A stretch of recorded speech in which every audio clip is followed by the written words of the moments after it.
Baik. Bismillahirrahmanirrahim. Assalamualaikum warahmatullahi wabarakatuh.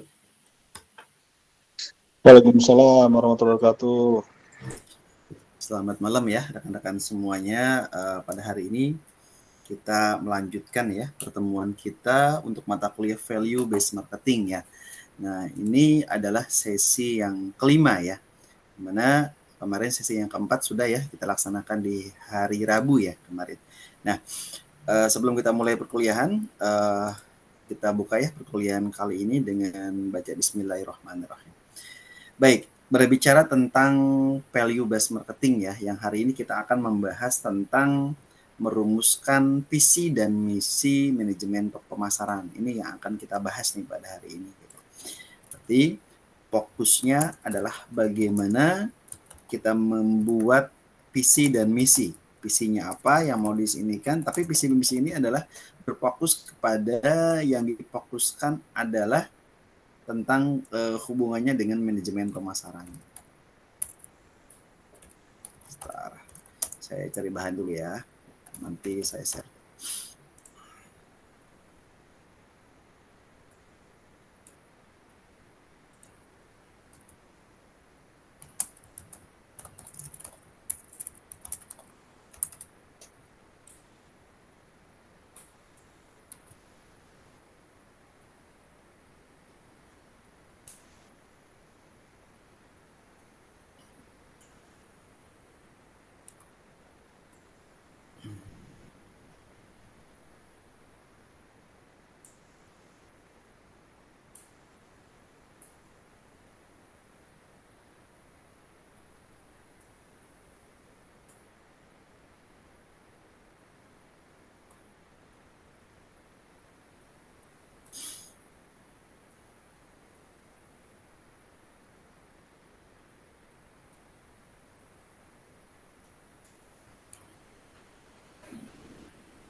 Oke, apakah sudah tampil?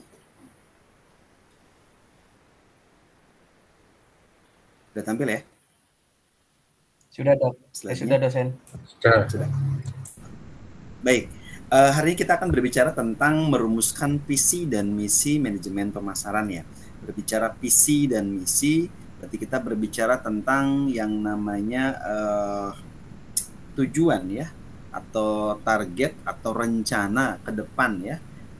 Itu adalah punya goalnya, mimpinya apa nih yang ingin dicapai di dalam suatu target ya di dalam marketing ini. Kemudian misi adalah segala sesuatu yang mendukung visi, terutama dalam manajemen pemasaran.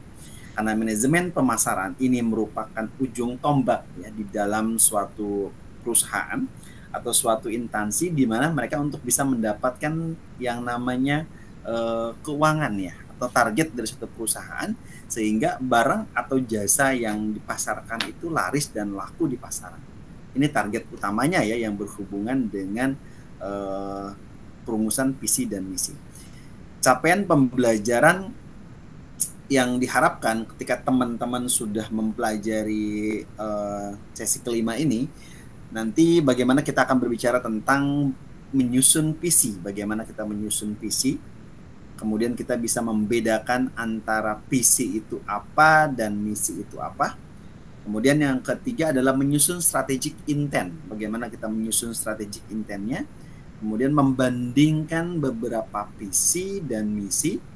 Baik itu adalah daerahnya suatu provinsi atau kabupaten atau kota. Di daerah yang istimewa misalnya Yogyakarta atau konteks lainnya nih. Nah, saya di sini mengambil tema adalah konteksnya adalah Jogja Corporate di sini.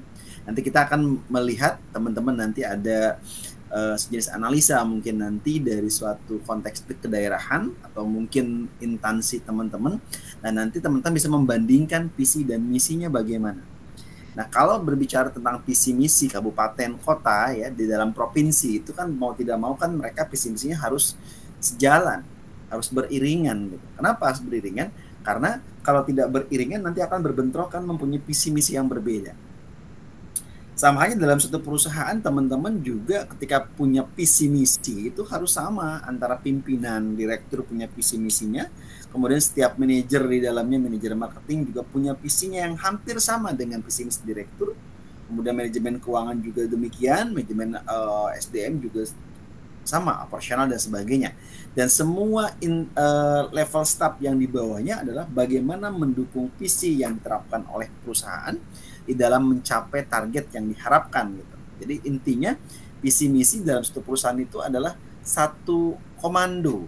Kalau satu komando secara otomatis berarti akan lebih memudahkan ya di dalam penyelesaian dari permasalahan apa yang memang yang diharapkan di situ. Tapi kalau komandonya banyak ya, secara otomatis nanti akan lebih berat ya di dalam komando. Ketika berbeda, maka hasil dari komando itu akan menyebabkan jalannya tidak beriringan, bahkan berlawanan arah, bahkan juga akan menjadi crash, menjadi bentrok dan yang lainnya, sehingga tidak tercapai tuh visi dan misinya di dalam suatu instansi, dalam suatu perusahaan.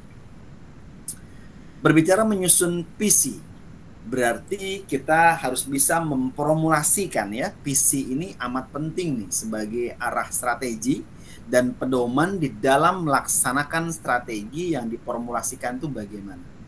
Visi yang baik adalah vision of success yang dikatakan didefinisikan sebagai deskripsi tentang apa yang dicapai.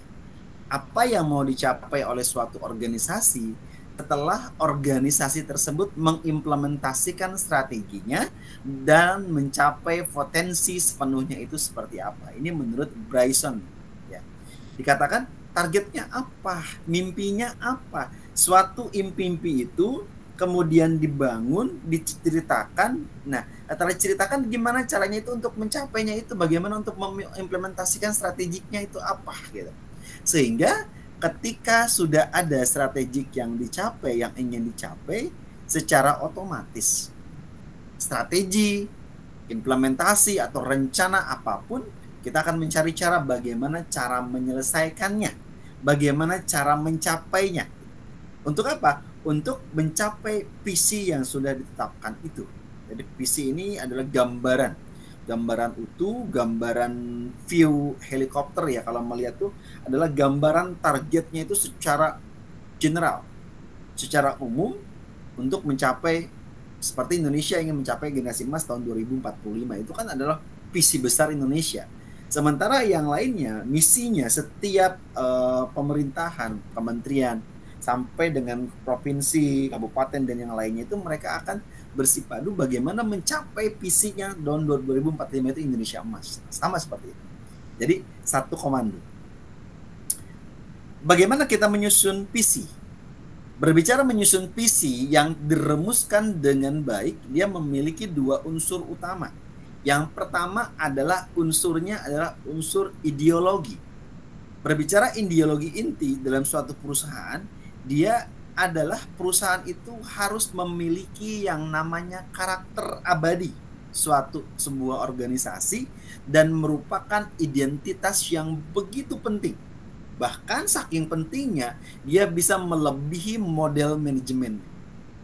Siklus hidupnya ini adalah siklus hidup barang atau pasar dan memiliki terobosan teknologi dalam sebuah perusahaan itu apa? Jadi, terobosannya apa? Jadi mimpinya apa? Sehingga target yang ditetapkan ini tetap tidak menyalahi sesuai dengan karakter abadi suatu organisasi. Membuat off the box, terobosan baru di dalam suatu perusahaan. Visi yang efektif harus memasukkan ideologi inti yang terdiri dari dua unsur yang berbeda, yaitu ada nilai inti, value-nya apa, ada tujuannya apa. Nilai inti maksudnya apa? Nilai inti yang dapat diartikan sebagai suatu sistem yang mengarahkan kepada ajaran-ajaran dan prinsip-prinsip. Dan tujuan inti yang merupakan alasan yang paling fundamental mengenai keberadaan suatu organisasi. Ini harus ada. Perusahaan itu punya value, perusahaan itu punya nilai, punya karakter, punya budaya, culture yang berbeda, dan budaya itulah yang tetap menjadi karakter abadi, menjadi identitas yang menjadi model manajemen dalam perusahaan tersebut. Kemudian setelah itu ada tujuan ke depan tuh mau dibawa kemana nih perusahaan ini, sehingga ada ideologi, ada target, ada terobosan baru, siklus hidupnya bagaimana, sehingga untuk menghasilkan sesuatu target, suatu visi yang besar ke depannya. Yang kedua adalah bagaimana kita bisa menggambarkan masa depan. Berbicara menggambarkan masa depan, di situ ada komponen penting kedua ya dari kerangka visi, yaitu adalah menggambarkan masa depan yang terdiri dari dua bagian. Tujuannya apa? Tujuannya adalah bisa per 5 tahunan, atau mungkin kalau instansi itu lebih besar ya tidak berpikirnya hanya sekitar 5 tahun, minimal 10 tahun ke depan ini mau apa, mungkin sampai dengan 30 tahun ke depan itu mau apa gambarannya. Sehingga ketika ada gambarannya ke depan selama 10 sampai dengan 30 tahun ke depan, dan ada gambaran mengenai bagaimana cara mencapainya.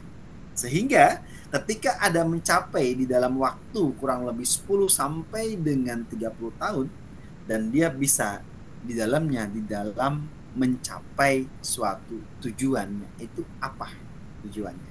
Ini adalah menggambarkan suatu masa depan ke depannya mau apa. Berbicara menggambarkan masa depan, kita di sini berbicara tentang karakteristik visi yang baik itu seperti apa. Visi yang baik dia memiliki karakter, memiliki umumnya dia memiliki berbagai macam ciri khas. Ciri-cirinya yang diantaranya adalah yang pertama adalah berorientasi ke depan. Ketika suatu visi dia mempunyai orientasi ke depan, artinya dia bisa memberikan gambaran yang menyeluruh tentang apa yang diinginkan oleh suatu daerah. Gambarnya itu dijelasin. Gambarkan suatu daerah itu pengen apa, pengen targetnya apa, orientasi ke depannya apa, gitu. Sehingga dengan sendirinya kan ada targetnya, misalnya dalam hal mencegah kemiskinan atau menurunkan angka pengangguran ya, atau mungkin mesejahterakan ASN atau apa segala macam. Nah itu orientasinya ke depan. Nah berbicaranya sama seperti Indonesia, tahun 2045 adalah Indonesia emas. Nah berarti selama kurang lebih 30 tahun ke depan, 10 sampai dengan 30 tahun ke depan, semuanya berpikir, semuanya mencari tahu bagaimana caranya agar apa? Agar itu bisa menggambarkan ke depan ini seperti apa yang mau dikembangkan ke depannya. Yang kedua adalah inspiratif. Berbicara inspiratif berarti mendorong semua orang ya dalam hal ini menuju imajinasi atau impian apa yang disepakati impian. Ketika dia mempunyai suatu imajinasi, mempunyai dreams impiannya apa, sehingga inspirasi ini dia mendorong suatu imajinasi yang luas. Imajinasi yang luar biasa, yang jelas, sehingga imajinasi itu bisa menggambarkan ke depan kira-kira kalau berhasil kita akan seperti ini. Ini imajinasinya, inspiratifnya. Sehingga dengan adanya inspirasi, dengan adanya inspiratif ke depannya, maka dikatakan bahwa di dalam mendorong semua orang di dalam menuju suatu imajinasi atau impian apa yang disepakati. Berikutnya yang ketiga ada namanya realistis.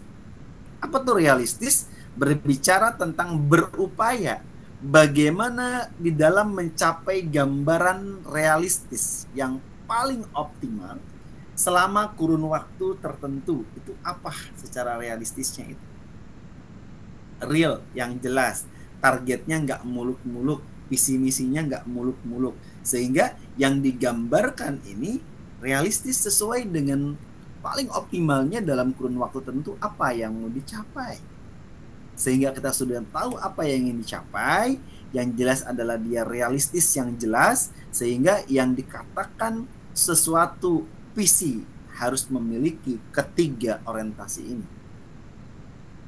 Visioner, berorientasi ke depan. Inspiring, memiliki imajinatif. Inspirasi, banyak orang inspirasi ke depannya mau seperti apa, dan didukung juga dengan yang real. Kira-kira tercapai apa enggak? Enggak muluk-muluk. Ya menghitung dengan pertimbangan-pertimbangan yang matang, menghitung dengan pertimbangan-pertimbangan yang baik, sehingga dalam kurun waktu tertentu dia bisa berupaya menciptakan sesuatu hal yang optimal di dalam kurun waktu tertentu.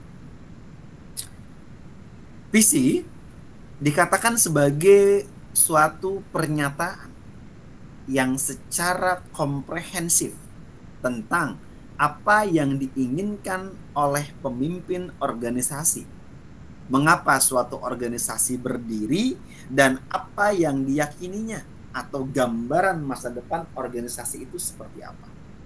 Ini adalah visi. Berbicara masalah sesuatu hal yang komprehensif tentang apa yang diinginkan oleh pemimpin suatu organisasi, mengapa suatu itu dia bisa berdiri dan yakin itu dapat tercapai. Nah, inilah visi secara gambaran, secara menyeluruh.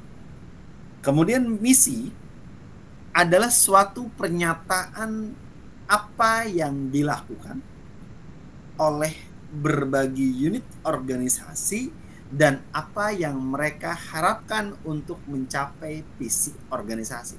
Ini menurut Coulter. Misi juga bisa merupakan bagian dari visi yang biasanya mencerminkan norma perilaku yang menjadi pedoman para karyawan itu apa. Visinya. Suatu hal yang baik ya di dalam suatu pernyataan ini berarti segala sesuatu yang berhubungan untuk mendukung visi. Itu adalah misi. Langkah-langkahnya, step by stepnya. Kemudian setelah visi misi diturunkan melalui ada namanya strategi, rencana strategiknya. Ada tujuannya apa? Implementasinya seperti apa? Diturunkan dari visi misi, punya target 5 tahunan ya. Ada target renov, rencana operasional. Nah, itu dijalankan. Karena step by step berbicara strategik itu berbicara sesuatu hal yang runtut dari atas kemudian dijabarkan sampai ke bawah-bawahnya. Itu adalah tentang penjabaran, tentang visinya apa. Turunan dari visi adalah misi. Misi turunannya di dalamnya ada yang namanya nanti rencana strategis, ada tujuan juga, ada juga selain rencana strategis dalamnya ada namanya rencana operasional tahunan.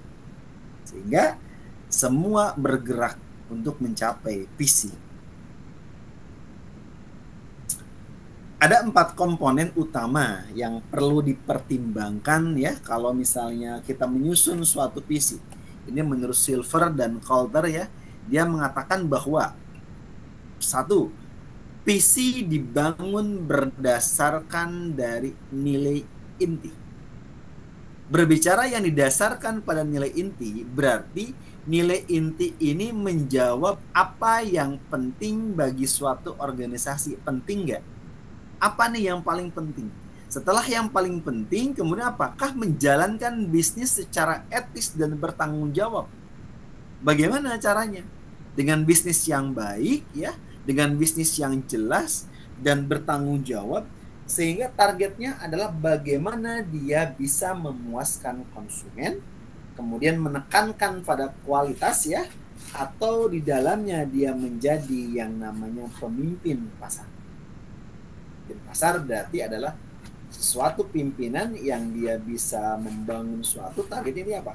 Targetnya adalah di pasarannya itu dia menjadi barang yang mempunyai kualitas, dan target utamanya adalah bagaimana zero complaint, bagaimana seorang konsumen dia buyback, dia menjadi pelanggan kita, sehingga dia menekankan tetap pada kualitas, sehingga kualitas yang baik konsumen akan merasa lebih puas apa yang diharapkan. Yang kedua adalah visi itu perlu mengelaborasi tujuan organisasi. Tujuannya itu organisasi itu mau dibawa kemana. Setiap organisasi yang baik ya, dia pasti ada yang berorientasi pada laba ya, ada juga yang tidak. Contoh, kalau nasi laba jelas perusahaan orientasi laba. Bahkan kalau non laba itu mungkin sejenis kayak yayasan ya, kayak panti asuhan, kemudian pondok pesantren yang dia untuk membantu ya warga sekitar dan sebagainya. Nah, mungkin ini adalah orientasinya adalah orientasi kepada keuntungannya itu apa. Mau dia besar keuntungannya, mau dia kecil keuntungannya ya. mau dari tingkat lokal kah dia, atau juga mau di tingkat global. Sehingga apa? Sehingga harus memiliki tujuan keberadaannya itu. Apa tujuan keberadaan? Dengan tujuan keberadaan yang ada, satu dengan yang lainnya, maka sesuatu visi ini jelaskan tujuannya mau dibawa kemana organisasi itu. Dengan tujuan yang jelas, secara otomatis kita akan bisa mendapatkan apa itu yang diharapkan di dalam menyusun komponen visi itu. Yang ketiga, visi itu perlu memasukkan gambaran singkat tentang apa yang dilakukan oleh organisasi. Untuk apa? Untuk di dalamnya dia mencapai tujuannya itu apa tujuannya. Misalnya, ada beberapa organisasi yang mungkin dia memiliki tujuan yang sama tentang misalnya pelestarian lingkungan. Tetapi bagaimana di dalamnya itu dia mencapai tujuannya apa, yang tujuan yang dapat berlainan tujuannya. Yang jelas tujuannya sama, Pak. Target kita dalam visi ini adalah untuk pelestarian lingkungan.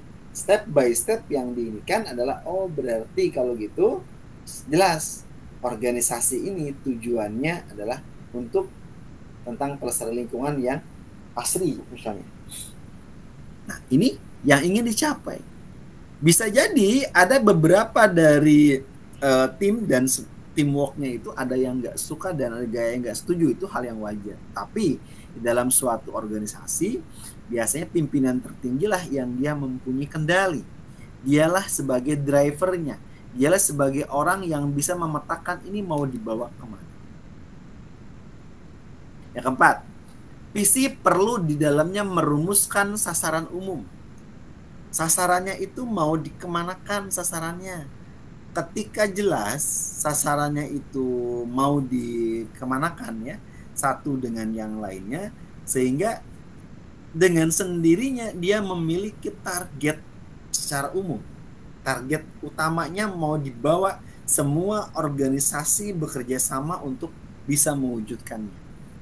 Sasaran ini juga di dalamnya adalah menyatukan organisasi, anggota organisasi dan unit suborganisasinya itu di dalam mencapai tujuan akhir. Seperti apa tujuan akhir yang ingin dicapai di dalam suatu perusahaan itu.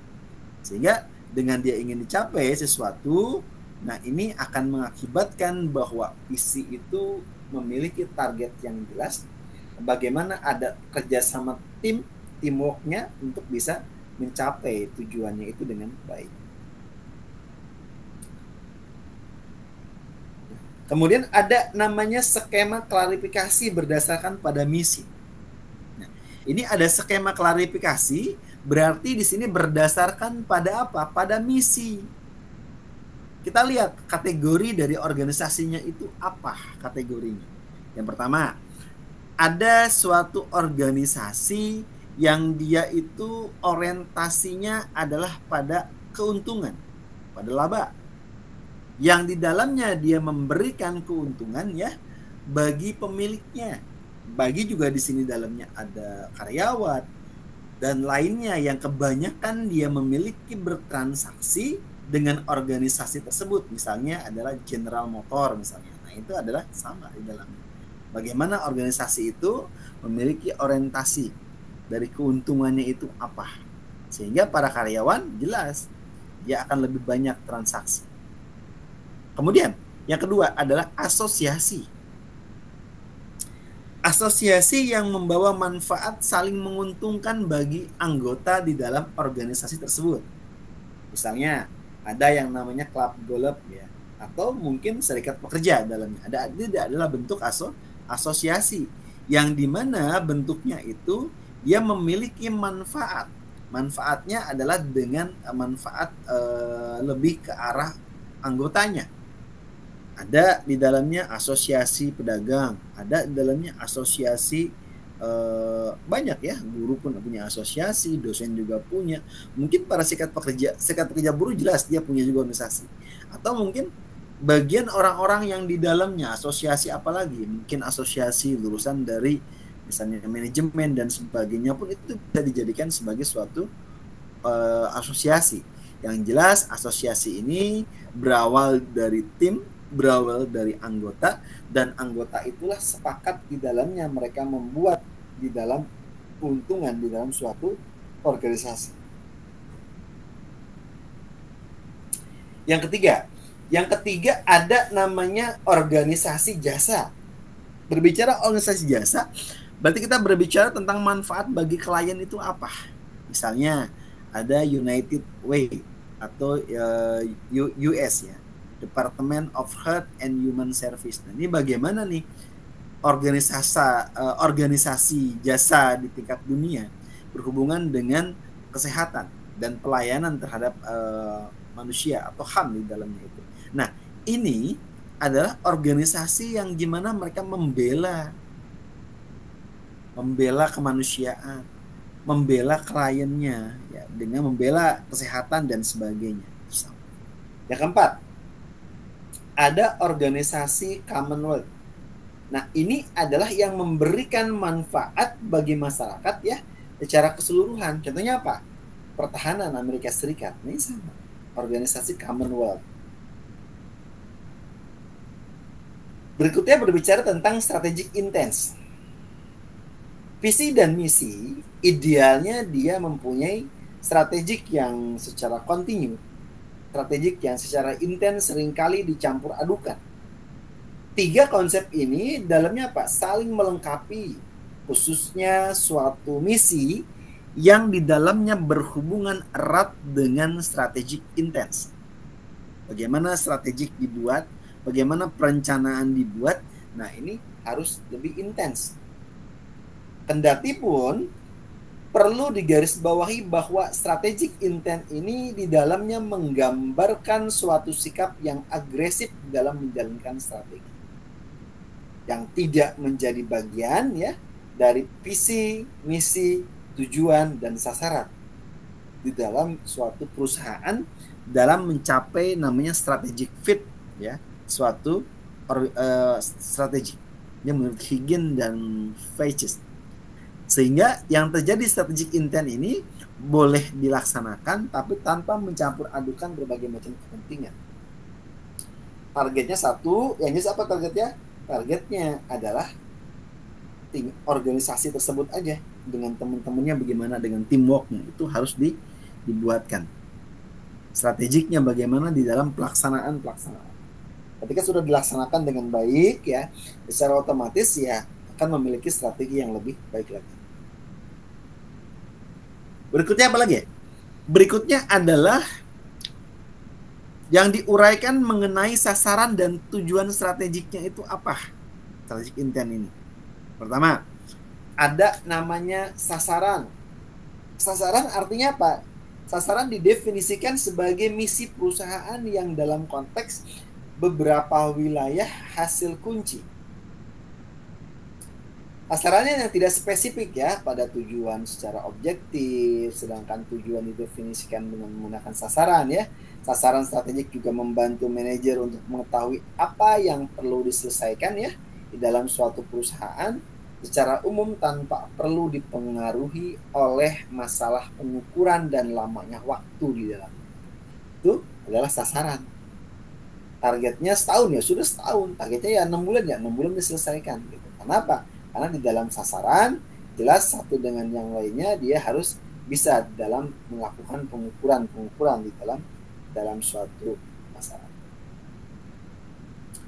Kemudian ada lagi menurut Peter Drucker ya. Nah, Peter ini sebagai penulis buku manajemen dan konsultan, dia menyarankan area hasil kunci atau key resource area untuk suatu organisasi. Dia mengatakan bahwa organisasi harus mempunyai tujuan di dalam setiap perencanaannya itu.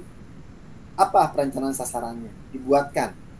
Sehingga dengan masing-masing daerah mempunyai tujuan ya, satu dengan yang lainnya, maka ini akan lebih memudahkan di dalam pencapaian target. Nah, di sini ada beberapa sasaran. Yang pertama adalah market standing. Bagaimana nih market standing ini di dalamnya? Dia bisa menghasilkan sesuatu market yang lebih banyak lagi daripada sebelumnya.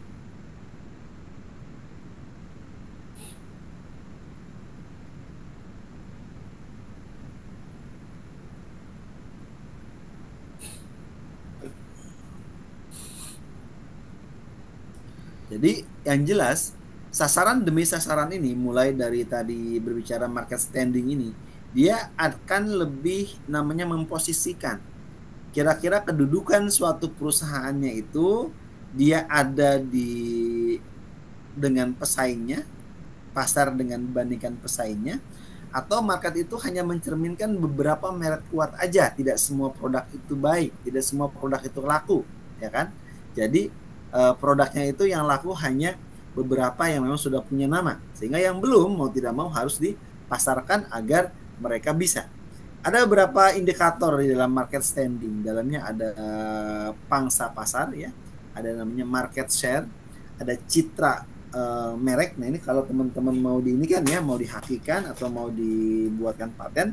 Kemudian yang ketiga adalah tingkat kepuasan dan pelanggan, tinggal sebar angkat saja. Kemudian yang keempat tentang kinerja. Kinerja penjualannya itu sebanding nggak sih dengan pesaing yang ada. Kalau pesaingnya banyak, kalau pesaingnya dia memiliki kecerdasan yang sama dengan tim dan sebagainya, itu bisa dilaksanakan secara terus menerus. Kemudian ada lagi yang kedua adalah inovasi. Inovasi itu bermula dari ide. Sesuatu hal tidak ada yang baru di dunia ini, yang ada adalah cuma yang namanya pengembangan saja. Target aja yang dikembangkan. Di dalam suatu perusahaan, ada namanya market standing itu memiliki beberapa pasar. Yang pertama adalah pasar pangsa pasar. Adalah market flash. Di dalamnya ada yang namanya tadi di market flash ini, pangsa pasarnya itu tergantung dari mana dia ininya, indikatornya. Sehingga dengan adanya market pasar ini, secara otomatis suatu organisasi akan tumbuh karena ujung tombak suatu perusahaan itu ada di pasar. Yang kedua berbicara tentang citra merek, itu juga sama. Nah ini berbicara citra merek, berarti di dalamnya adalah berbicara tentang kira-kira ada brand image-nya bagaimana. Kemudian tingkat kepuasan dari dan loyalitas pelanggan seperti apa, sampai dengan kinerja penjualan dibandingkan dengan pesaingnya. Itu adalah market standing. Yang kedua, kita berbicara tentang sesuatu yang namanya inovasi. Berbicara inovasi berarti kita akan berbicara tentang proses menciptakan dan mengembangkan, baik menerapkan juga ide-ide baru yang di dalamnya dia bisa menghasilkan peningkatan nilai, baik dalam model bisnis, inovasi bisa bersifat dalamnya ada inovasi produk. Kalau inovasi produk berarti berbicara tentang menciptakan atau menyempurnakan barang atau jasa. Misalnya smartphone dengan fitur AI gitu. Ini kan belum ada nih. Kemudian yang kedua ada namanya inovasi proses, di mana dia bisa memperbaiki cara atau produksinya. Misalnya otomasi dalam manufaktur, sama ya, itu menggunakan prosesnya menggunakan internet atau menggunakan laptop. Kemudian ada lagi inovasi model bisnis. Apa tuh inovasi? Di dalamnya dia bisa mengubah cara menghasilkan keuntungan, misalnya adanya berlangganan streaming ya, dan beli misalnya tentang tontonan ya, dalam hal ini TV atau DVD ya. Kemudian ada lagi inovasi pemasaran. Inovasi pemasaran ini di dalamnya apa? Adanya strategi baru di dalamnya untuk mencapai promosi yang didistribusikan itu seperti apa. Itu adalah inovasi.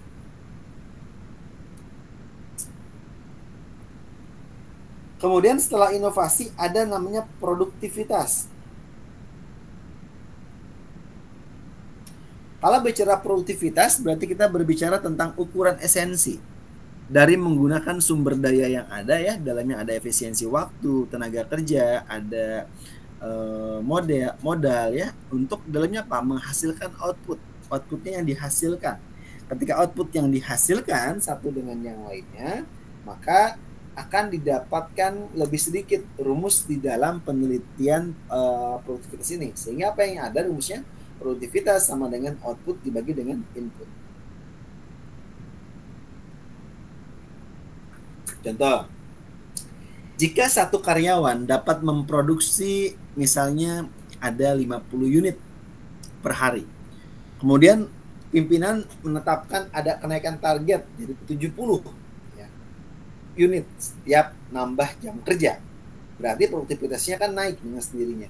Kenapa? Karena ada sesuatu hal yang dinaikkan, ya. Kemudian apa lagi? Kita bicara tentang pengukuran fiskal dan keuangan. Nah, ini jelas nih kalau pengukuran fiskal dan keuangan, ya. Nah, ini berhubungan dengan akuntansi, ya. Karena fiskal itu dengan keuangan tuh lebih jelas banget. Karena satu dengan yang lainnya dia saling berhubungan. Karena yang menghitungnya secara bagian fiskal itu juga sama, ya, di dalamnya. Dia menilai strategi keuangan, ya.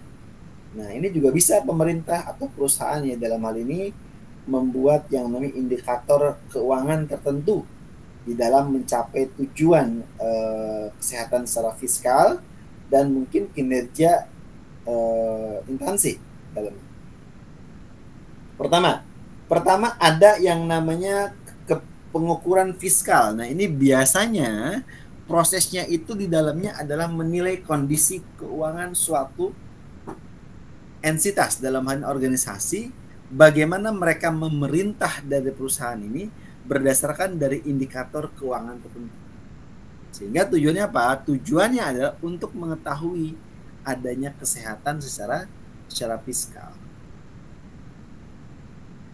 Kemudian kemampuan di dalam mengolah sumber daya. Ada pengukuran fiskal, biasanya dalam konteks pemerintahan. Fiskal ini ada yang nyebutnya defisit, ada yang surplus anggaran, ya, atau ada yang rasio utang terhadap PDB, ya, pendapatan domestik bruto, atau keseimbangan primer, ya, atau tingkat ketergantungan pada utang atau pada hibah. Ada lagi pengukuran keuangan umum dari perusahaan nih. Biasanya apa? Ada rasio likuiditas. Nah, ini kemampuan membayar kewajiban jangka pendek. Ada nggak nih? Ada current ratio nggak? Ada quick ratio nggak? Ada lagi rasio solvabilitas, kemampuan membayar kewajiban jangka panjang, ya. Biasanya itu ada debit to equity, ya, ratio. Itu biasanya 5 tahun sampai 10 tahun. Berikutnya ada lagi namanya rasio profitabilitas. Ini adalah efisiensi menghasilkan laba. Dalam hal ini adalah net profit, ya, dalam marginnya. Kemudian sampai ada namanya return of asset. Kemudian setelah itu apa lagi? Ada rasio analisis. Apa tuh rasio analisis? Dalamnya apa? Efisiensi di dalam penggunaan aset, ya. Contohnya dalam inventory turnover, aset turnovernya itu seperti apa. Ini yang kelima adalah tentang profitabilitas, keuntungannya bagaimana. Jelas perusahaan pasti ingin mengharapkan keuntungan yang paling besar. Kemudian lihat kinerja manajer dan pengembangannya. Ada teamwork, ada tim nggak di sini? Teamwork nggak? Bekerja bareng nggak? Gitu. Nah, ini yang menyebabkan kedepannya akan jadi masalah. Kemudian ada lagi kinerja manajer dan pegawainya, itu sama, harus diinikan, ya. Manajer dan operator itu adalah satu kesatuan, yang satu itu harus beriringan agar target cepat tercapai. Kemudian apa lagi? Ada yang namanya strategic intent. Nah, ini kita bahas satu persatu. Strategic intent ini adalah bila visi, misi, dan pernyataan, ya, dalam hal ini sasaran yang ingin dipenuhi, ya, ada lagi tujuan strategik yang harus diidentifikasi. Tujuan ini lebih ke arah spesifik, ya, daripada sasarannya. Tujuannya apa? Tujuannya adalah untuk kita bisa mengarahkan organisasi ini ke arah yang diinginkan dalam batasan SWOT. Perusahaan yang pada perspektif arah strategik. Tujuannya bergantung, ya, pada misi, kebijakan, dan strategi. Analisis internal terhadap eksternal, ya. Tujuannya akan membawa perusahaan menjabat aksi dan membawa perusahaan kepada tujuan perusahaan. Boleh. Ya, itu kalau berbicara tentang tujuan dari strategi. Oke, wait, kita presensi dulu, ya. Udah jam 9.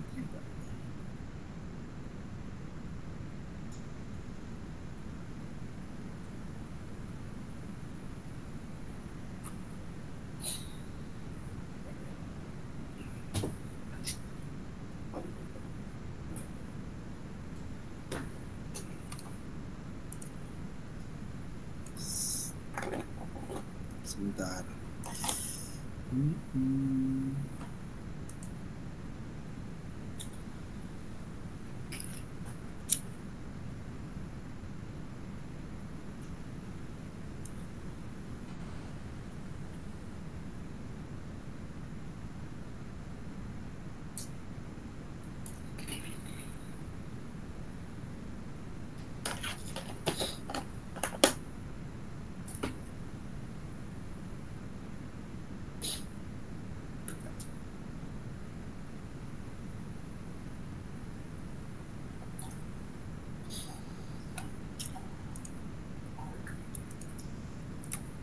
Baik, kita itu dulu ya.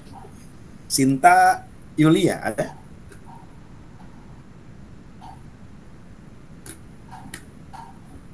Ada nggak? Sinta Yulia? Hadir, Pak. Hadir. Dede Imam Ali? Hadir, Pak. Oke. Nur Anastasia? Hadir, Pak.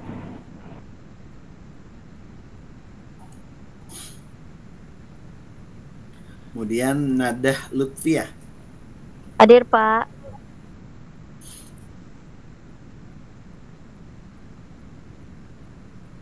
Weli Nopitasari? Hadir, Pak.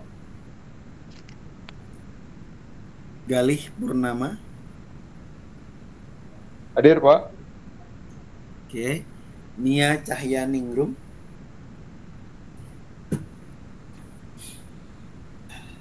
Ada nih ya? Di room ada nggak?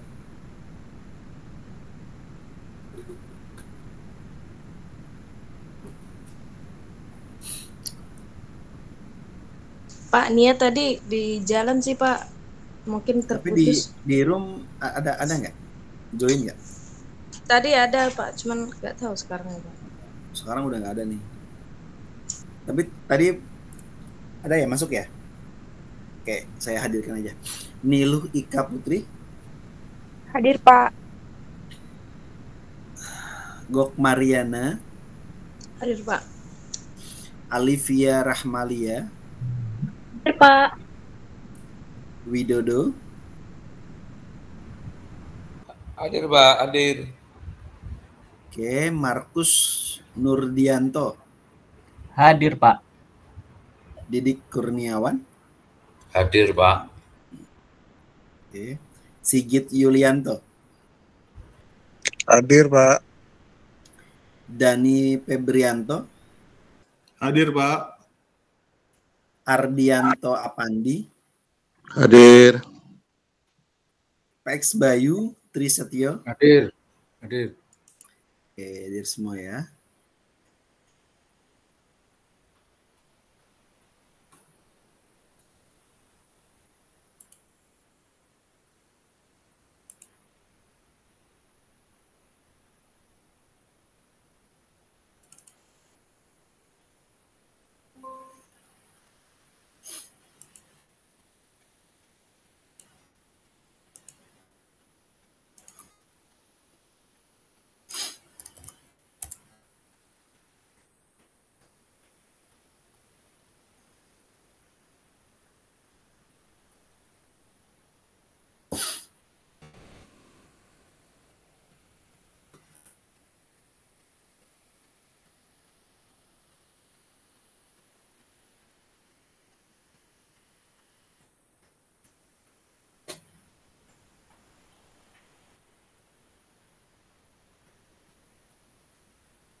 Sebentar ya.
Baik, kita lanjutkan. Oke, ini ada satu ya yang tadi kita baru sampai di intent ya. Ada 3 slide lagi ya. Ada 2 slide lagi. Nah, di dalam suatu yang namanya strategic intent, di dalamnya itu dia ada berbagai macam hal yang berhubungan dengan ini seorang penulis buku yang tadi kita menjelaskan tentang mulai dari market standing, inovasi, dia juga punya produktivitas ya, sampai dengan dia punya pengukuran fiskal dan keuangan ya. Dalamnya juga ada profitabilitas dengan berbagai macam kinerja dari seorang manajer ya dalam mengembangkannya bagaimana. Kemudian ada lagi kinerja dan sikap pekerjanya bagaimana. Sampai dalamnya apa? Ada mempunyai tanggung jawab sosial. Nah, terakhir di dalam strategic intent ini dia memiliki ada yang namanya tujuan strategik. Apa tujuan strategik? Tujuan strategik ini harus atau juga dikenal dengan nama strategic objective. Strategic objective. Bila apa? Bila ada visi, misi, dan pernyataan sasaran yang ingin dipenuhi. Nah, tujuannya apa? Tujuannya adalah bagaimana strategik ini perlu dan harus diidentifikasi. Tujuannya apa? Tujuan di dalamnya bisa lebih spesifik ya. Kemudian juga dari berbagai macam sasaran yang ada. Tujuannya itu mengarahkan bahwa apa? Organisasi ini dia memiliki arah dalam suatu batasan ya, dalam suatu perusahaan. Nah, ini juga pada memiliki arah perspektifnya bagaimana terhadap kebijakan, terhadap arah strategiknya bagaimana, tergantung pada misinya. Apa misinya, apa sasarannya, apa kebijakannya, ada nggak strateginya, ada nggak analisis internalnya, ya, dan eksternal, atau mungkin hasil SWOT-nya bagaimana. Sehingga di dalamnya dia bisa mewujudkan atau memberikan kepada perusahaan bagaimana pernyataan aksi yang dapat membawa perusahaan kepada tujuan di perusahaan itu mau dibawa kemana.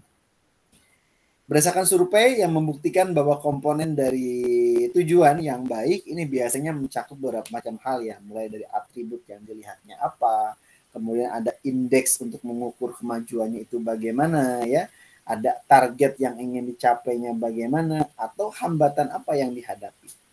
Kemudian yang keempat punya namanya time frame, punya kerangka waktu untuk bisa di dalamnya adalah mencapai targetnya itu apa.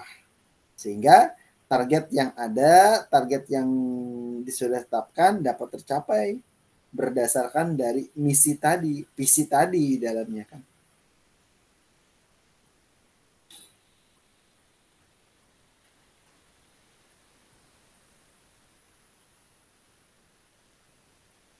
Nah, di dalam metode survei ini biasanya harus jelas, dalamnya dia memiliki berbagai macam atribut, berbagai macam instansi, ya. Dan atribut itu dengan sendirinya dia akan bisa mengukur berbagai macam kemajuan-kemajuan yang ada. Nah, punya targetnya sampai dengan punya yang namanya kerangka waktu di dalamnya itu. Kemudian berbicara tentang visi ini juga di dalamnya misalnya ada visi manajemen marketing ya, manajemen pemasaran.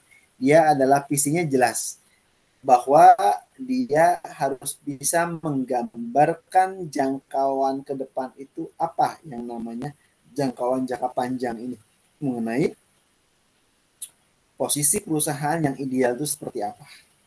Visi berfungsi sebagai arah strategis yang ingin dicapai oleh perusahaan dan menciptakan nilai bagi pelanggan dan menenangkan persaingannya. Contoh, ini ada visi pemasaran misalnya. Menjadi pemimpin pasar dan menyediakan produk inovatif dan memberikan nilai unggul bagi konsumen di seluruh dunia. Nah, ini adalah visi. Lebih luas kan. Kemudian misinya apa? Misi manajemen pemasaran adalah misi adalah pernyataan dengan tujuan utama dan pendekatan strategis perusahaan dalam mencapaikan ada yang namanya aktivitas pemasaran. Misi juga mencerminkan bagaimana perusahaan menciptakan ya, mengkomunikasikan dan menyampaikan nilai kepada pelanggan itu apa. Contoh, ada misi pemasaran misalnya. Memberikan solutif produk berkualitas tinggi di dalam memenuhi kebutuhan pelanggan melalui inovasi berkelanjutan, pelayanan prima, dan pemasaran yang efektif. Nah, ini adalah misinya. Simpulannya apa? Kesimpulannya visi dia memberikan gambaran arah jangka panjang itu mau dibawa kemana. Misinya. Kemudian keduanya itu adalah fondasi yang penting dalam perencanaan dan implementasi strategi pemasaran itu apa. Itu yang dicari simpulannya. Itu ya yang bisa disampaikan di sesi ini. Silakan jika ada yang mau ditanyakan, boleh silakan.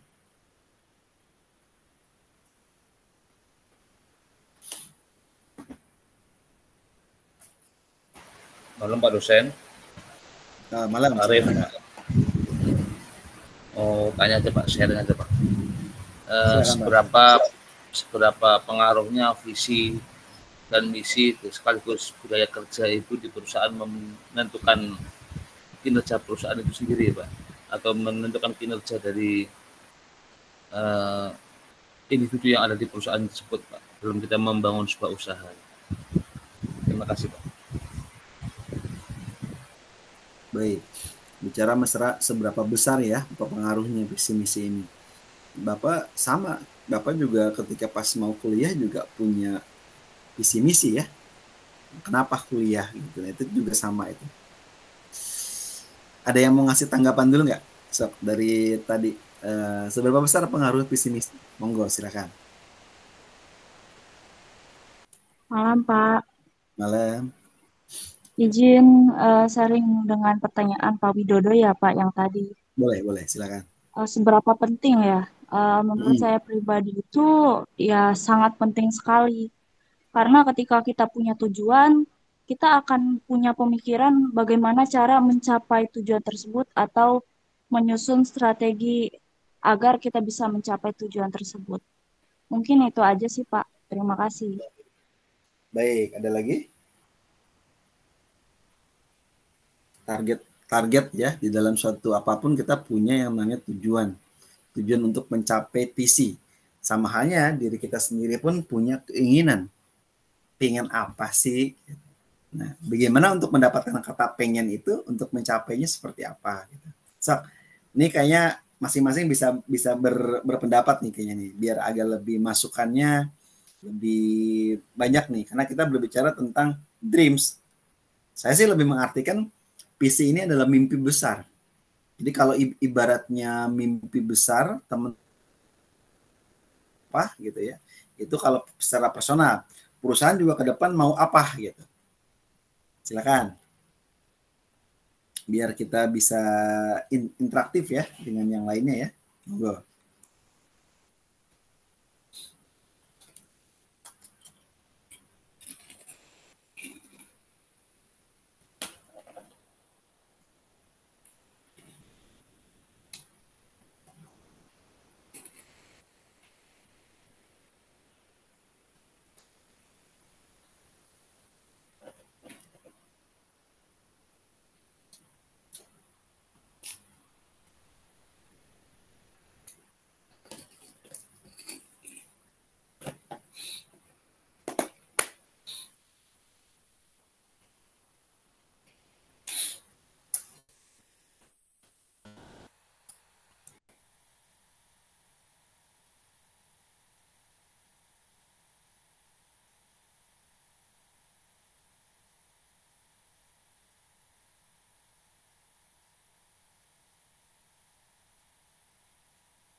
Ayo, ada yang mau menanggapi lagi atau mau bertanya lagi boleh?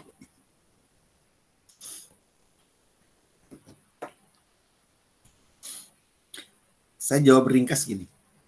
Di dalam berbicara masalah visi misi itu penting dan tidaknya di dalam suatu perusahaan ya. Yang jelas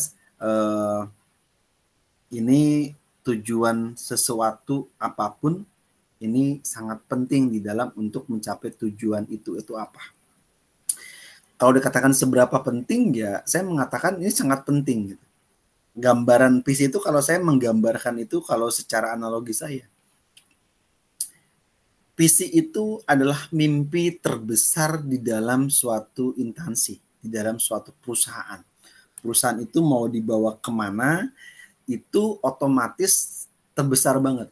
Sama halnya gini, kita pribadi personal ya, kalau kita adalah individu, semua individu mempunyai mimpi ke depannya apa. Walaupun tujuan akhirnya tetap kita kan ingin masuk surga kan, itu tujuan visi misi terbesar kita kan.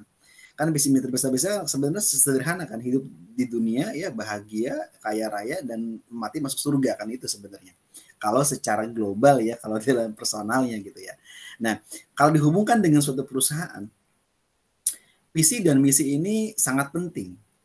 Visi punya, tapi misi nggak punya, ini itu akan terjadi sesuatu hal yang mustahil terjadi. Visi itu punya mimpi. Misi ini adalah step by step, langkah-langkah untuk mencapai visi itu. Di dalam misi itu ada tujuan. Tujuannya mau dibawa kemana, targetnya mau dibawa kemana. Di dalam tujuan biasanya nanti akan ada membuat namanya rencana-rencana. Target-target per 5 tahunan, target tahunan gitu ya. Atau target bulanan apa gitu. Nah itu sehingga di dalam mencapainya ini bisa step by step dipersiapkan. Ke depan ketika teman-teman pengen lulus S1, ke depan mana berpikir, wah saya ke depan mau sampai kuliah sampai doktor. Itu kan teman-teman sudah punya dreams. Ada orang yang punya dream pengen jadi guru besar, profesor. Nah untuk mencapai itu, oh berarti misinya apa? Saya harus kuliah S1, saya harus kuliah S2, saya harus kuliah S3, kemudian saya harus mengajar dan sebagainya gitu. Pak, saya nggak mau punya visi mimpi saya cuma sekedar ingin jadi profesor. Saya ingin punya perguruan tinggi misalnya. Nah, berarti untuk mencapai itu apa yang disiapkan? Selain pendidikan, selain pengalaman, selain juga dengan kesiapan untuk bisa hijrah menjadi seorang owner, nah apa yang disiapkan di situ? Ini penting. Nah, terutama dalam suatu organisasi, di dalam mencapainya, kalau kita hubungkan dengan instansi perusahaan atau organisasi, di dalam manajemen pemasaran, ini ada berbagai macam alasan dalam pertanyaan kenapa visi dan misi berperan sangat besar, sangat penting. Pertama, menjadi panduan strategis. Visi dan misi memiliki panduan. Visi dan misi memberikan arah yang jelas bagi seluruh aktivitas dalam hal ini pemasaran.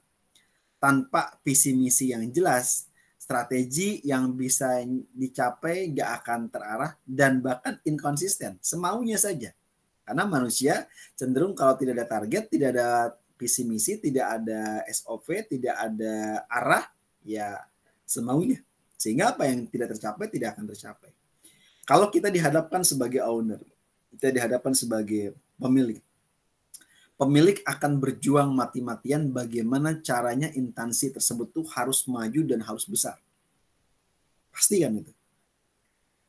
Kedua, kalau kita misalnya berbicara sebagai owner, sebisa mungkin semua sumber daya, dalam hal ini sumber daya manusianya, SDM, dan sumber daya fasilitas sarana prasarana, itu akan dioptimalkan bagaimana mendukung visi misi itu.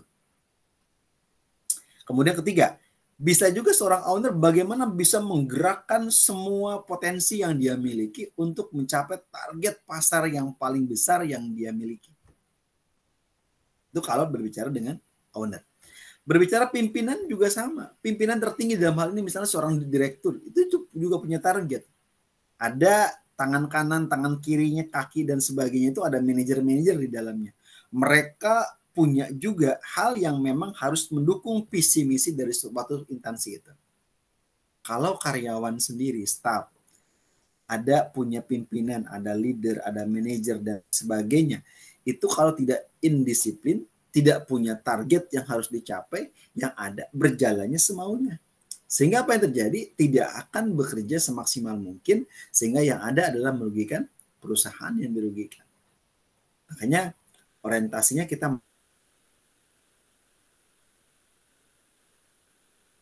mau kemana, makanya harus punya target jelas, punya arah yang jelas, sehingga dengan target yang jelas, arah yang jelas, kita akan konsisten dalam melaksanakan visi misi itu. Yang kedua adalah menyatukan tim. Tim itu perlu bersatu, teamwork itu perlu berusaha semaksimal mungkin, dia harus bisa bersipadu bekerja bersama-sama. Namanya teamwork berarti kerja tim, super tim, bukan kerja perorangan. Kalau kerja perorangan namanya Superman, kalau laki-laki, kalau perempuan superwoman kan gitu. Seorang pemimpin yang baik, pemimpin yang luar biasa adalah seorang pemimpin yang bisa menggerakkan semua timnya, bergerak maju dan berusaha semaksimal mungkin untuk bisa mendapatkan target dan hasil yang diharapkan. Itu adalah kerjaan dari timnya. Kemudian bisa juga di dalam stakeholdernya gimana tuh? Bagaimana cara membuat menyatukan semua pihak yang ada, semua organisasi yang ada, berfokus pada tujuan yang sama, kemudian juga berkolaborasi dengan instansi lain, sehingga memiliki komitmen yang sama untuk memaksimalkan potensi, memaksimalkan keuntungan dalam suatu perusahaan. 3, bisa juga dalamnya sangat penting karena apa? Memperjelas identitas perusahaannya itu mau dibawa kemana. Dengan identitas yang jelas dalam suatu perusahaan, ya, dia memiliki ada yang namanya visi dan misi yang menunjukkan adanya konsumen dan pasar, siapa perusahaan itu. Apa yang ditawarkan perusahaan, nilai apa yang ingin dibawa oleh perusahaan. Nah, ini memperjelas identitas suatu perusahaan. Kemudian yang keempat juga bisa karena apa? Dasar di dalam pengambilan suatu keputusan. Keputusan juga sama, bisa diambil dalam hal apa? Dalam memilih strategi pemasaran apa yang mau diambil. Sehingga visi dan misi menjadi tolak ukur agar setiap keputusan sesuai dengan tujuan jangka panjangnya itu perusahaan itu mau dibawa kemana. Kemudian yang kelima, bisa juga punya peningkatkan daya saing. Dengan daya saing yang arah yang jelas, yang kuat ya. Nah, sehingga perusahaan ini dapat lebih cepat dia beradaptasi. Lebih cepat dia memiliki yang namanya inovasi. Dia memiliki yang namanya suatu keunggulan pasar. Sehingga keunggulan pasar ini dengan sendirinya dapat dimaksimalkan keuntungan di dalam suatu perusahaan itu. Intinya, suatu instansi, suatu perusahaan tanpa memiliki visi misi yang kuat, perusahaan akan mengalami kesulitan di dalam dia mencapai tujuan karena tidak memiliki arah, tidak mempunyai identitas yang jelas. Sehingga visi misi ini bisa dikatakan sebagai kompas strategis bagi pertumbuhan dan keberhasilan jangka panjang itu mau dibawa kemana. Sekarang yang lebih besar adalah bagaimana ke depan. Teman-teman kalau dihadapkan secara personal, visi misi kehidupan teman-teman ke depan. Orang yang punya motivasi yang baik dalam hidupnya pasti dia punya visi misi di dalam hidupnya sendiri. Dia punya dreams besar di dalam hidupnya. Hidup tidak hanya sekedar hidup ya, karena yang hidup aja itu dari dulu sudah banyak.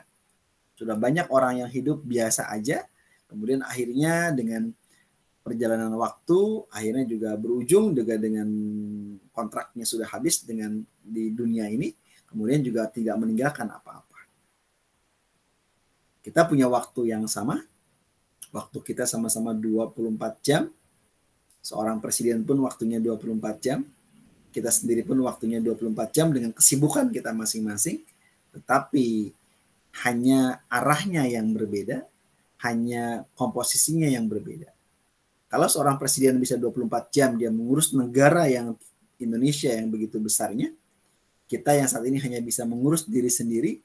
Berarti ada something mimpi kita yang belum tercapai. Orang yang mimpi besar, mereka akan memiliki semangat yang tinggi di dalam mencapainya. Kemudian mereka menurunkan berbagai macam strategi, berbagai macam keinginan mereka di dalam mereka mencapai step by step dalam kehidupan mereka. Jelas, bangun mimpi, bangun visi, keinginan kita ke depan mau apa? Mau jadi orang biasa saja atau menjadi orang yang luar biasa? Karena hidup cuma sekali. Kalau hidup cuma sekali ya sebisa mungkin kalau saya berpikir ya maksimalkan, optimalkan. Dunia tidak akan datang 2 kali. Walaupun tujuan akhir kita akhirat, tapi kan kita hidup di dunia. Dunia adalah bekal. Dunia adalah tools yang Allah berikan kepada kita agar kita bisa mendulang pahala, mendulang amal, mendulang sesuatu hal yang baik yang bisa kita dapatkan ke depannya. Kenapa? Karena itulah tujuan manusia itu hidup. Tujuan manusia itu bersaing di dalam kehidupannya. Karena waktu yang sama, orang-orang yang berhasil, nah itu adalah orang-orang yang bisa memaksimalkan waktunya dan memaksimalkan dia memiliki dreams, memiliki mimpi yang besar untuk bisa menggapai apa yang diharapkan. Silakan. Jika ada lagi yang mau ngasih pertanyaan atau ada yang mau menanggapi, karena saya rasa materinya itu sangat asik ya, berhubungan dengan target ya di dalam kehidupan, sehingga apa yang diharapkan ke depan, semua itu akan menjadi baik ya di dalam kehidupan kita ke depannya. Semua berusaha semaksimal mungkin di dalamnya agar apa yang mau kita harapkan kita kejar. Kita kejar dengan berbagai macam mimpi, dengan berbagai macam semangat, sehingga tidak ada kata dalam hidup kita yang kata-kata yang biasa saja, tetapi dalam hidup kita harus bisa memaksimalkan potensi-potensi hidup kita agar menjadi yang lebih baik lagi. Kita tidak harus memilih diam, sementara orang-orang lain dengan sendirinya mereka semaksimal mungkin untuk bisa mendapatkan apa yang mereka inginkan di dalam hidupnya. Kita sendiri pun harus bisa. Jangan sampai kita cuma sekedar jadi penonton. Kita tetap harus menjadi pilihan di dalam kehidupan kita untuk menjadi yang lebih baik dan lebih hebat dibandingkan dengan yang lainnya. Monggo, silakan. Pak Dosen, maaf mau bertanya. Boleh sih. Pada saat perusahaan itu sudah mencanangkan sebuah misi, visi misi di 10 tahun ke depan, apakah visi misi ini bisa berubah dengan perjalanannya atau perubahan zaman, Pak Dosen? Itu. Betul, bisa. Visi misi itu kan sesuatu hal yang bersifatnya itu fleksibel, tetapi dengan perkembangan zaman, kita merubah yang namanya misi, merubah yang namanya strategik pencapaian, atau merubah visinya yang lebih besar tadi menjadi yang lebih baik dengan perkembangan zaman itu harus. Indonesia dari zaman dulu Pak Soeharto kan dari zaman dulu ada yang namanya Revalita, rencana pembangunan per 5 tahun. Revalita itu kan setiap 5 tahun sekali berubah, pergantian presiden, visi misinya selalu berubah, arahnya kemana. Ada arahnya ke SDM, kemudian pergantian presiden kembali, dirubah lagi visinya, arahnya udah lain lagi, arahnya ke arah infrastruktur dan sebagainya. Sekarang presiden saat ini juga lihat apa yang jadi visinya, itu kan pasti akan berbeda. Nah itu adalah hal yang biasa. Setiap pemimpin di dalam suatu organisasi, biasanya mereka akan melihat view-nya ke depan itu mau apa. Tetapi di dalam suatu perusahaan, visinya itu biasanya setelah mendapatkan ACC dari komisaris ya atau CEO-nya untuk ke depan tuh mau apa target yang dilaksanakannya. Sama halnya ketika misalnya suatu organisasi, misalnya suatu perguruan tinggi juga sama. Setiap per 5 tahun pergantian pimpinan itu dengan sendirinya itu akan pimpinan mempunyai gaya sendiri, membawa sendiri mau dibawa kemana. Kemudian dengan targetnya visinya itu selama 5 tahun ke depan mau apa gitu kan. Biasa saat ini kan di dalam suatu instansi apapun, pemerintahan pun kita boleh sampai dengan maksimal 2 periode kan, berarti 10 tahun. Arahnya biasanya tergantung dari pimpinan tertinggi. Kalau pimpinan 5 tahun pertama dan 5 tahun kedua sama, ini biasanya akan lebih mudah tuh. Kenapa saya katakan lebih mudah? Karena dengan sendirinya itu akan berkelanjutan. Tetapi ketika misalnya sudah 2 periode 10 tahun kemudian ganti periode berikutnya, biasanya arah pimpinan itu akan berbeda. Kenapa? Karena mereka mempunyai pemikiran, mereka juga mempunyai suatu hal perubahan-perubahan, sehingga perubahan-perubahan itu dianggapnya itu yang lebih baik dari mereka itu apa gitu. Jadi umum dan boleh dirubah kapan saja, bahkan di pertengahan jalan walaupun pemimpinnya sama, pertengahan jalan oh ini kayaknya agak kurang nih, dengan zaman sekarang terjadi inflasi, ya, terjadi resesi, perkembangan COVID misalnya, tiba-tiba mau merubah, boleh. Anggaran saja boleh dirubah kok. APBN negara juga ketika anggaran perubahan boleh dirubah. Anggaran dari pemerintah daerah juga boleh dirubah. Anggaran perusahaan juga untuk efisiensi boleh dirubah. Tidak harus di dalam suatu anggaran itu ataupun suatu target itu lebih lentur. Yang penting target dalam suatu visi secara goals tertinggi itu bisa dicapai. Tapi kalau kita adalah orang yang dalam hal merubahnya itu tidak mau merubah, kita terlalu kaku, zaman sekarang akan lebih sulit. Kenapa lebih sulit? Karena perkembangan zaman saat ini udah lebih cepat lagi. Apalagi Jepang saat ini sudah mulai Society 5.0 ya, sudah berubah. Nah, ke depan perkembangannya cepat. Mungkin nanti robot-robot udah tiba-tiba masuk ke Indonesia dengan begitu cepatnya, dengan keadaan yang kita nggak ngerti ya. Mau tidak mau kita harus siap dengan berbagai macam perubahan-perubahan yang ada. Jadi silakan jika mau dirubah, rubah saja. Yang penting goal target ke depannya menjadi lebih baik daripada sebelumnya. Gak mungkin turun ya. Tapi kan jelas tadi target visi harus realistis. Kalau nggak realistis ya nggak bakal tercapai. Kenapa? Karena kita mimpinya terlalu tinggi. Mungkin yang biasanya dicapai dalam waktu 30 tahun. Nah ini teman-teman mungkin menargetkan 10 tahun ya. Itu agak berat. Gitu. Kenapa? Karena kita lihat kekuatan kita. Kita lihat SDM kita. Kita lihat fasilitas kita bagaimana. Kekuatan yang dimiliki oleh suatu perusahaan itu nggak sama. Makanya orang-orang di dalamnya biasanya mengerti apa yang mau dicapai, apa yang mau ditargetin itu kan lebih tahu lagi. Seperti itu.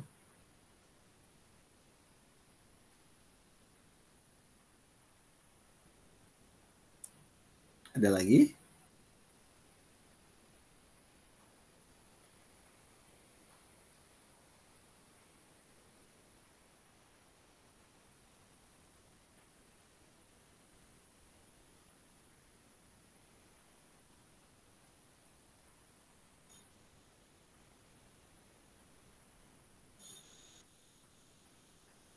Jadi saya tekankan prinsipnya kalau teman-teman tiba-tiba menemukan ide baru, teman-teman seorang pimpinan, kemudian teman-teman menemukan ide baru, visinya kayaknya sudah nggak sejalan nih dengan tahun ini, walaupun dia baru jalan setahun gitu. Tiba-tiba teman-teman menemukan ada hal yang tidak sesuai, boleh dirubah.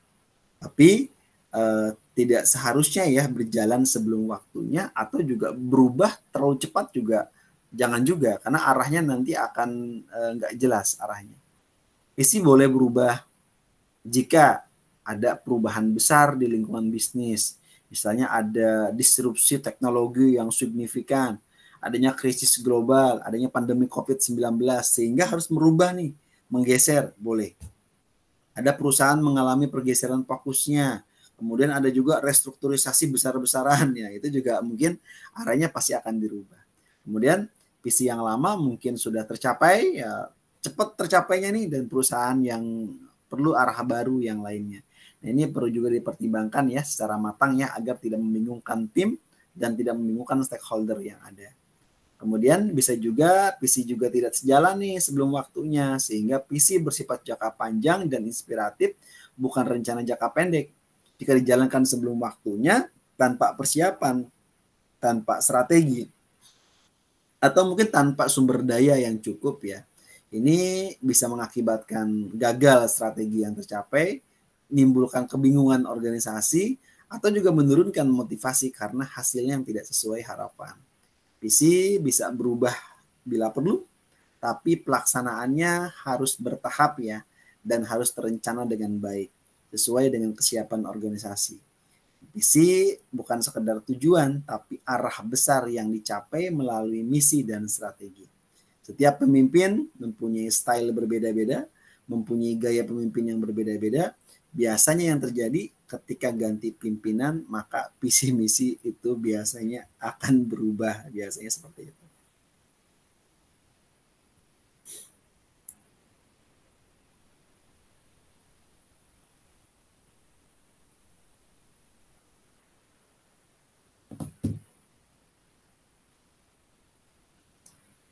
Silakan, ada lagi?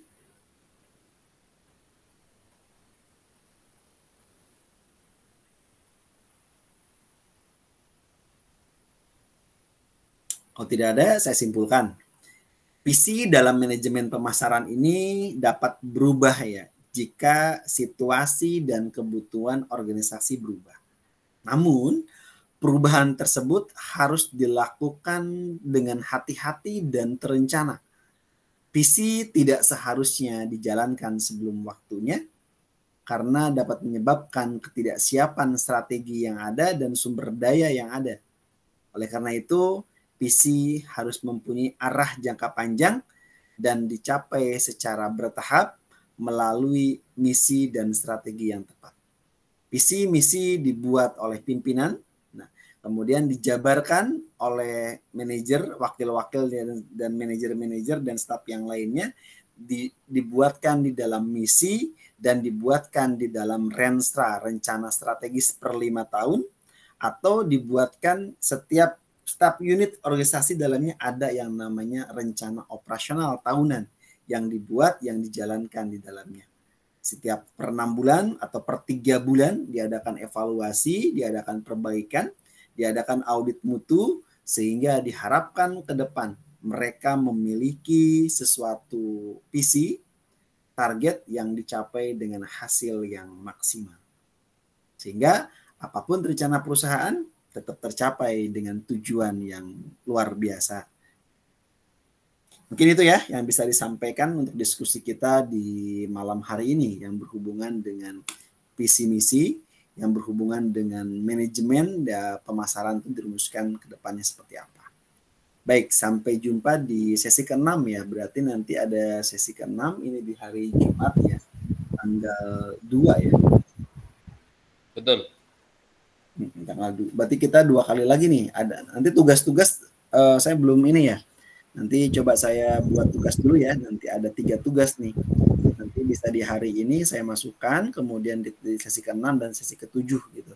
Tapi nanti tugas 1, 2, 3 pengumpulannya deadline-nya pas barengan dengan UTS ya.